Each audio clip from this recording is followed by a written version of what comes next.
ప్రభు యొక్క ఘనమైన నామాన్ని బట్టి ప్రతి ఒక్కరికి వందనాలు చెల్లిస్తున్నాను. ఈ ఉదయకాలాన్ని ఆయన సన్నిధులను ప్రార్థిస్తున్న కొద్దీ ఎన్నో సందేహాలని హృదయంలో కలగవచ్చు.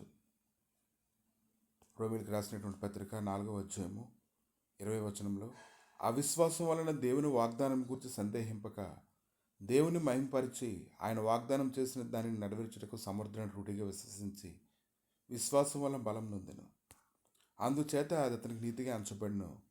అది అతనికి ఎంచబడినని అతని నిమిత్తం మాత్రమే కాదు కానీ మన ప్రభువైన యేసును మృతుల్లో నుండి లేపిన వాని యందు విశ్వాసం ఉంచిన మనకును ఎంచబడిన మన నిమిత్తం కూడా వ్రాయబడిను. ఆయన మన అపరాధముల నిమిత్తం అప్పగించబడి మనం నీతిమంతులముగా తీర్చబడినట్లే లేపబడిను. కనుక నువ్వు ఏదైతే దేవుని దగ్గర అడుగుతున్నావో అది నువ్వు ఖచ్చితంగా నువ్వు పొందుకునేలాగా విశ్వాసంతో నువ్వు ఆయన వెంబడించగలిగినటువంటి స్థితిలో నువ్వు ఉండాలి. నువ్వు సందేహింపకూడదు.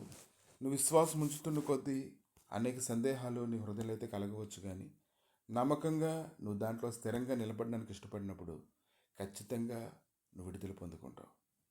యాకోబు రాసిన పత్రిక 1వ అధ్యాయం 6వ వచనం, అయితే అతడు ఏమాత్రమును సందేహింపక విశ్వాసంతో అడుగువలను. సందేహించేవాడు గాలి చేత రేపబడి ఎగిరిపడు సముద్ర తరంగమును పోలి ఉండును. అట్టి మనుషుని ద్విమనస్కుడై తన సమస్త మార్గముల యందు అస్థిరుడు గనుక ప్రభు వల్ల తనకేమైనా దొరికిన తలంచుకొని రాదు. కనుక ఈ దినాన్ని నువ్వు ఎటు రీతిగా ఉన్నావో దాని గురించి ఆలోచన చేసుకున్నట్లయితే దేవుణ్ణి మహింపరచాలి. ఆయన వాగ్దానం చేసిన దాన్ని నెరవేర్చడానికి సమర్థుడని నువ్వు విశ్వసించి ఆయన స్తుతిస్తూ ఉండాలి.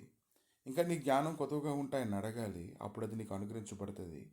ఆయన నువ్వు జ్ఞానాన్ని అడిగినప్పుడు ఆయన గద్దించడు, కానీ అన్ని విషయాలు నీకు చక్కగా అర్థమయ్యేలాగా నీకు ఉపదేశాన్ని ఖచ్చితంగా సిద్ధపరుస్తాడు. కనుక ఎవరైనప్పటికీ కూడా ఈ దినాన అపోస్తల కార్యాలు 10వ అధ్యాయం 21వ వచనం చూసినప్పుడు, పేతురు ఆ మనుషుల యొద్దకు దిగి వచ్చి, ఇదిగో మీరు వెతుకువాడని నేనే, మీరు వచ్చిన కారణం ఏమని అడిగాను. ఇది అడగడానికి ముందుగా ప్రభు అయితే, నీవు లేచి కిందకి దిగి సందేహింపక వారితో కూడా వెళ్ళము, నేను వారిని పంపి ఉన్నానని పేతురుతో చెప్పాను. కనుక ఈరోజు నువ్వు ఆయన్ని ఖచ్చితంగా ప్రార్థన చేసి ఆయన సన్నిధిలో ఆయన విశ్వాసం ఉంచినట్లయితే ప్రభు ఖచ్చితంగా నీకు అన్ని విషయాల్లో సమాధానం ఇవ్వడానికి శక్తిమంతుడు ఉన్నాడు. కనుక నీకు ప్రార్థనలో ఆయాసం కలగవచ్చు, ప్రార్థిస్తున్నప్పుడు నీకు భయము కలగవచ్చు, ప్రార్థిస్తున్నప్పుడు అనేక సందేహాలు నీ జీవితంలో కలగవచ్చు, కానీ ప్రభు అయితే మాత్రం ఆయన విశ్వాసం ఉంచి వారందరినీ వారి విశ్వాసాన్ని బలపరచడానికి ఎన్నో గొప్ప కార్యాలు చేయడానికి శక్తిమంతుడే ఉన్నాడు. కానా పెళ్లి విందులో ఒక లోటుపాటు కనిపించినప్పుడు తన శిష్యులను బలపరచడానికి ఆయన ఒక గొప్ప కార్యం జరిగించాడు. నీటిని ద్రాక్షరసంగా మార్చినప్పుడు శిష్యులు ఆయనందు విశ్వాసం ఉంచడాన్ని మనం చూస్తూ ఉన్నాం. కనుక నీవు ప్రార్థన చేస్తుండగా ఆయన గొప్ప కృపను నీకు ఇస్తాడు. 1వ సమూయేలు 1వ అధ్యాయము 17వ వచనం రీతిగా దేవునితో నువ్వు చేసుకున్న మనవిని ఆయన దయచేయనుగాక. ఇక నుంచి నువ్వు దేవునితో ఏ మనవైతే చేసుకుంటావో వాటన్నిటి విషయంలో ఆయన నీకు సమాధానం కలుగజేసి నిన్ను బలపరచునుగాక. ఆమేన్. ప్రభా, మీ దయగలిగిన నష్టాలకు అప్పగించుకుంటుండగా ప్రార్థన చేయవారిని, నీ చిత్తానుసారంగా ప్రార్థన చేయవారిని మీరు జ్ఞాపకం చేసుకొని దాన్ని దయచేస్తున్నందుకు వందనాలు తండ్రి.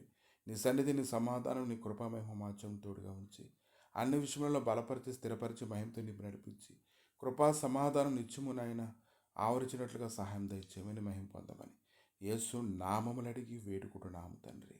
ఆమేన్.